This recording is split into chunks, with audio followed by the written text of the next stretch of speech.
This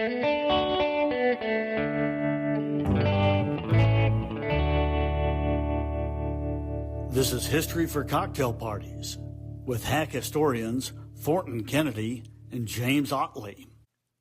Welcome back to History for Cocktail Parties. I'm Thornton Kennedy, and our trusty co-host James Otley will be joining us in just a second. But let me catch you up on where we are real quick. The Panama Canal is almost at its last little chapter here. We have taken you through the initial phase, the exploration of building a canal across the isthmus, the differences between Nicaragua and Panama, the French effort to build a sea-level canal across, which failed spectacularly.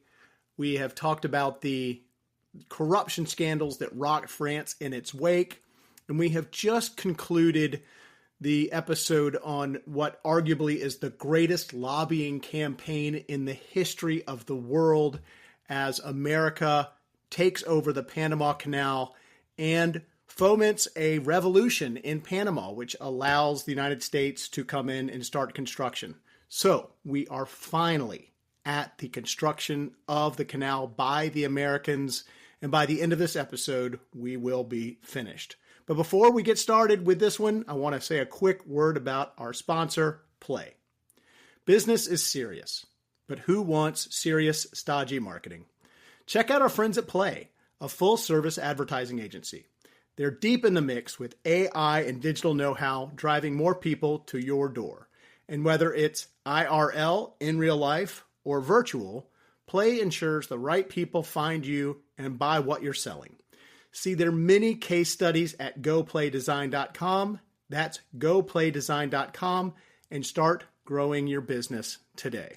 And again, many thanks to our friends at Play. We really appreciate their support. And now, back to the Panama Canal. When the Americans take over, May 4th, 1904, the main issue is still tropical disease, right? And so when you think about the completion of the canal, there are sort of three individuals, right? It's Teddy Roosevelt, President of the United States, and a doctor named William Gorgas, and then a fellow named John Stevens, who's the engineer. But let's start with Teddy Roosevelt, right? So Roosevelt actually had a pretty significant firsthand experience with tropical disease, and that was when he was part of the Rough Riders in Cuba.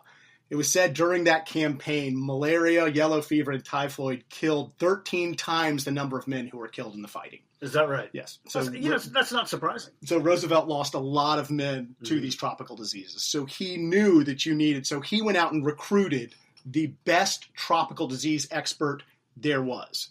And Walter Reed, Walter Reed Medical in D.C., he was the preeminent tropical disease expert. He dies in 1902. Right when this is starting. So the number two guy, who is now number one, is Dr. William Gorgas. And he goes on to serve as the Surgeon General of the U.S. Army from 1914 to 1918. How about that? The son of a Confederate brigadier general who was the head of the Confederate States of America Ordnance, and later served as the president of the University of Alabama, Josiah Gorgas. And I'm probably mispronouncing that. I expect our Alabama friends to get that right.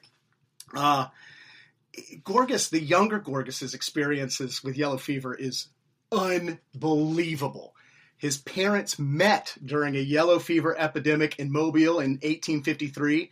She was the daughter of a former Alabama governor. For her safety, he sent her to stay with an older brother at this place called Mount Vernon. It was a town on high, dry ground north of Mobile in the site of the Federal Arsenal. Her brother, the company surgeon at the arsenal, lived next door to the ordnance officer in command, Josiah Gorgas. William Gorgas was the first of their 6 children. So he ends up meeting his wife because the governor sends her away because of a yellow fever epidemic. That's interesting.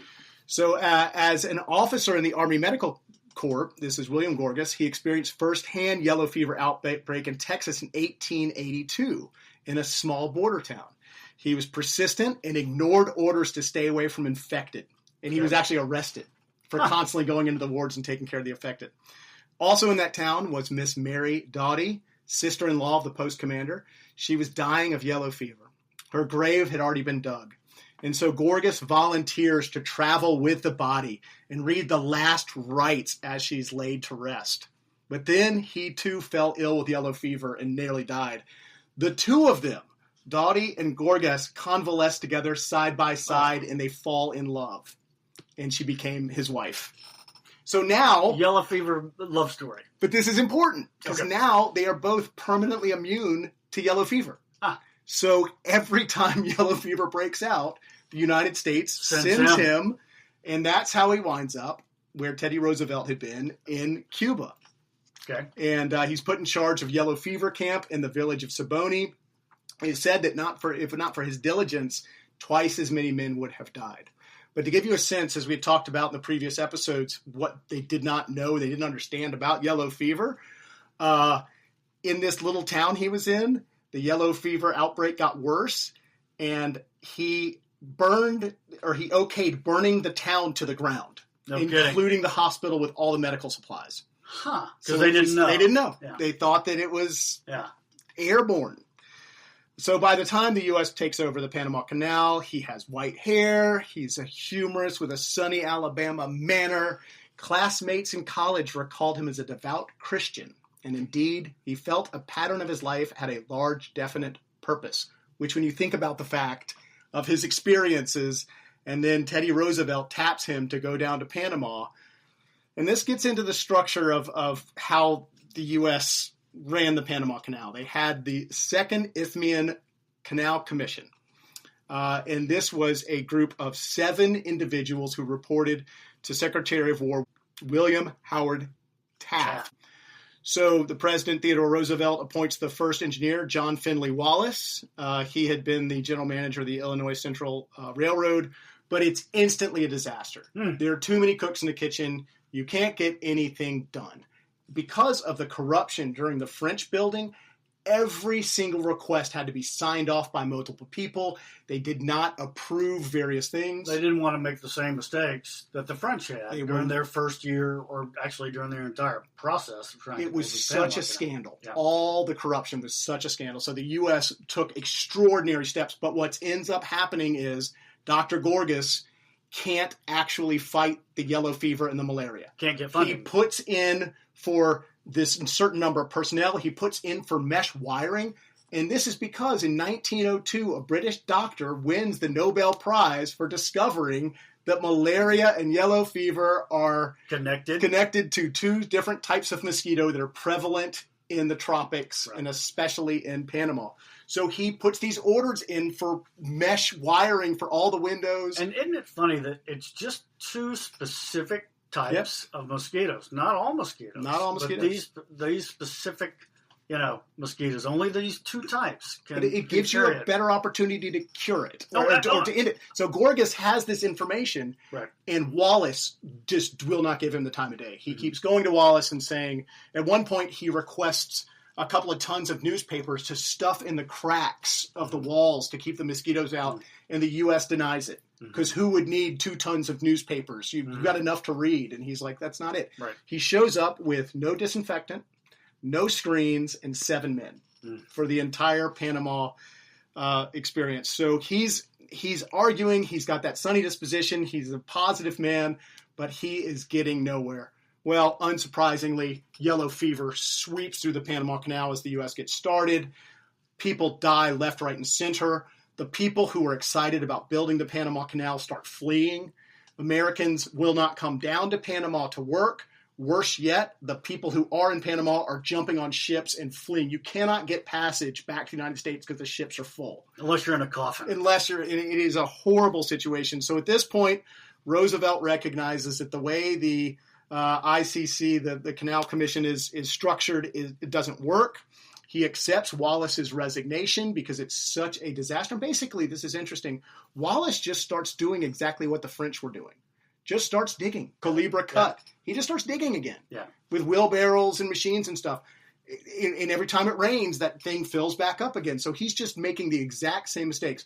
The press get a hold of this. There are newspaper articles about what a disaster Panama is. Roosevelt has egg on his face. Right. So he accepts the resignation of Wallace, and he finds who may be the best engineer in the country, if not the world, this guy named John Frank Stevens. This guy is awesome, and he's totally Teddy Roosevelt. Broad shoulders, tanned, rough, kind of guy. Just bully. He's so bully. He kind of is reserved. He has some reservations about taking on the job. He makes $30,000 a year as the chief engineer, but he is brilliant. Mm-hmm. He gets down there. He doesn't really say much. He just observes and see what's going on. The first thing he does is he stops all work. He's like, just stop. Stop what you're doing. Right. The digging is the least important thing, he says. Something the French did not realize. You got to move the dirt efficiently. But you also, he immediately gives Dr. Gorgas everything he needs. Oh. He's like, here are screens, here's disinfectant, here are brushes, here's soap. Whatever you need to get rid of the yellow fever, you have my blessing. And Stevens doesn't really understand it. He just knows that he has got to get rid of the disease. So Gorgas, go off to the races. Gorgas is ridiculously successful. And he goes into towns, and they're covering and making sure that, it's like house by house warfare against these mosquitoes. House by house fumigations. Yeah. Every cistern is put, They put a cover yep. on each. There's no open standing water, and I think they organize it, like I said, sections of the city, house by house.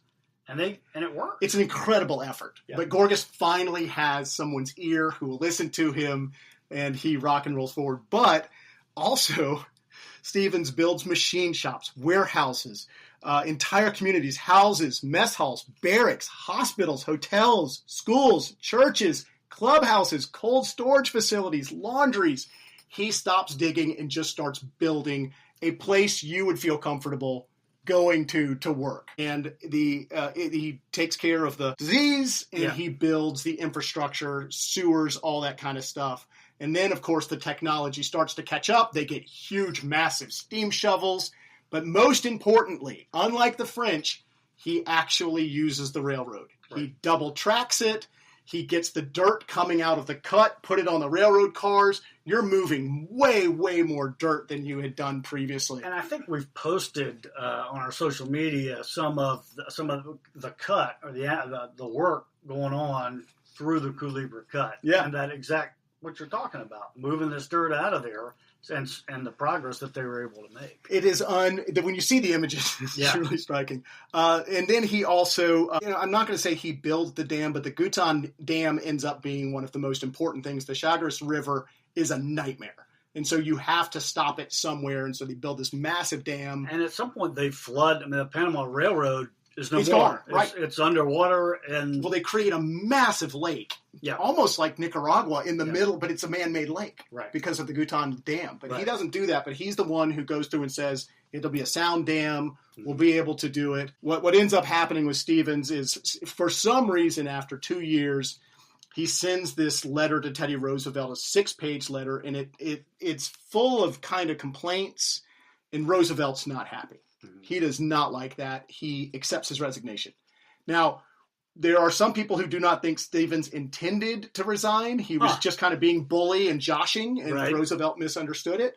There are others who say that he had discovered something about our friend Cromwell, and that Cromwell may have done some untoward things to get the Panama Canal done, and he decided to walk away from it. Well, it's interesting you mentioned that. Cromwell's records in his law firm are impeccable on every single transaction, everything he worked on during his entire career, except for the Panama Canal. And those records are... That's crazy. Are missing from the archives in his law. So maybe Stevens had discovered something and decided that he did not want to be part of it. He never told anyone why he resigned. That was his business.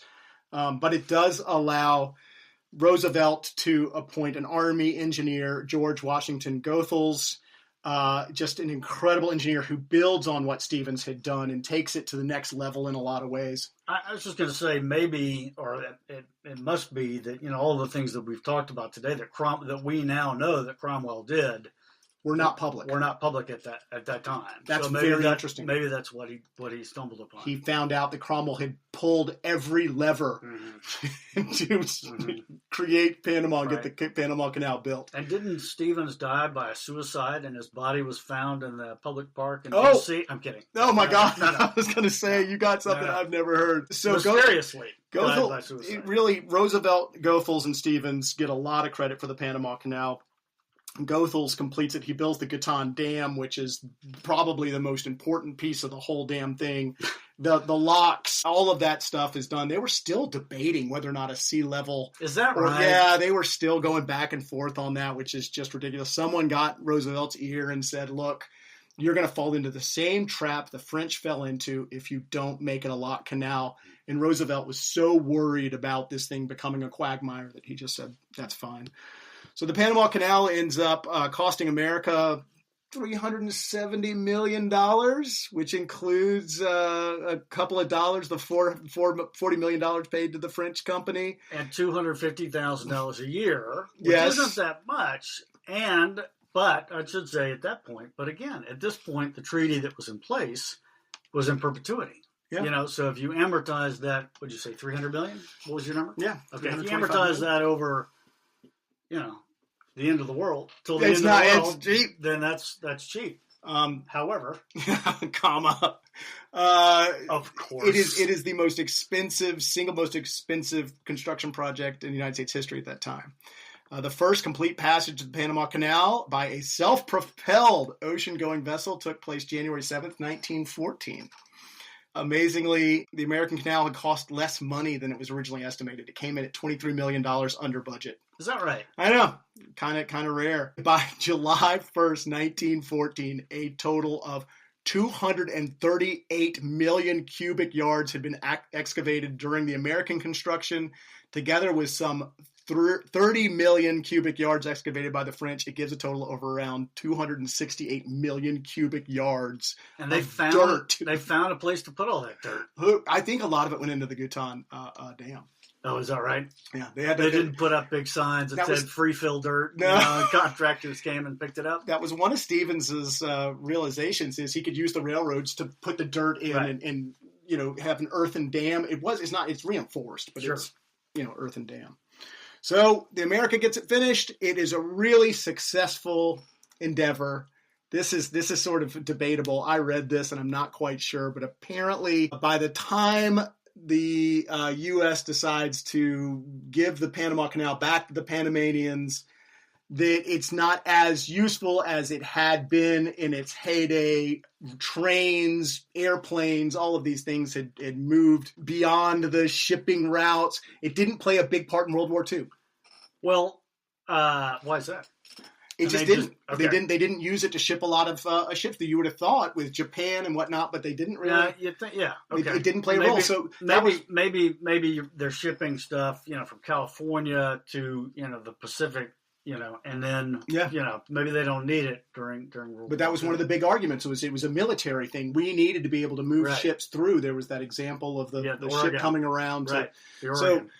it wasn't quite as useful to America as it had been. Plus, the canal zone was very much a them and they kind of situation. The canal zone was beautiful. It was American. Everything outside the canal zone was just poverty and terrible. So the Panamanians went to Eisenhower and started kind of, rabble rousing. There was a riot when a flag went up. They raised a Panamanian flag inside the canal zone. Huh.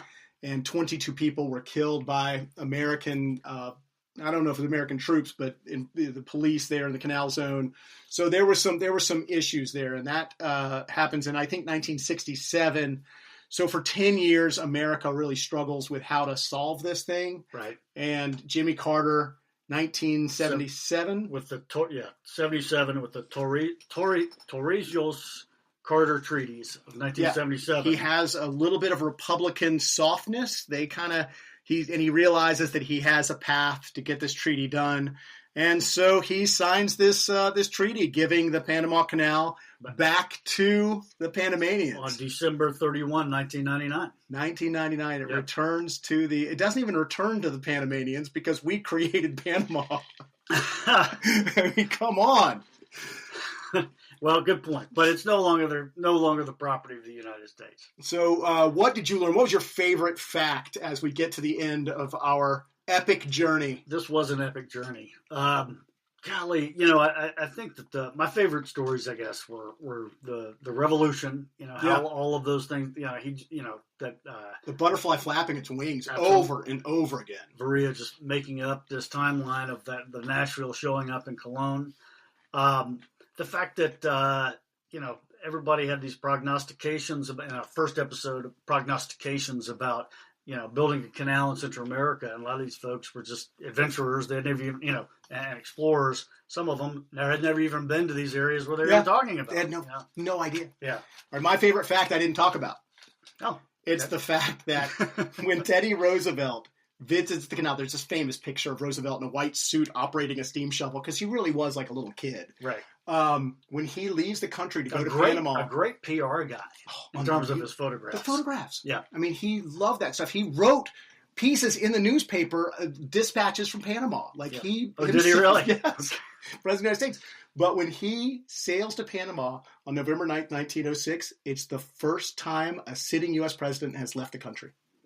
No kidding. I know. Interesting. Fascinating. Interesting. Those are the kind of details you'll only get on History for Cocktail Parties. We appreciate you joining us. James, what's your final thought?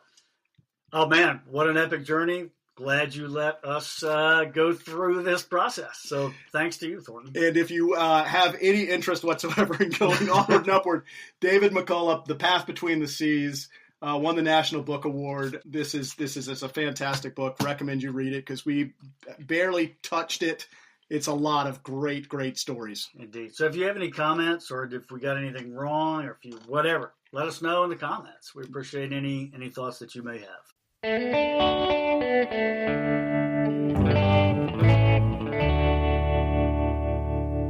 This is History for Cocktail Parties with hack historians Thornton Kennedy and James Otley.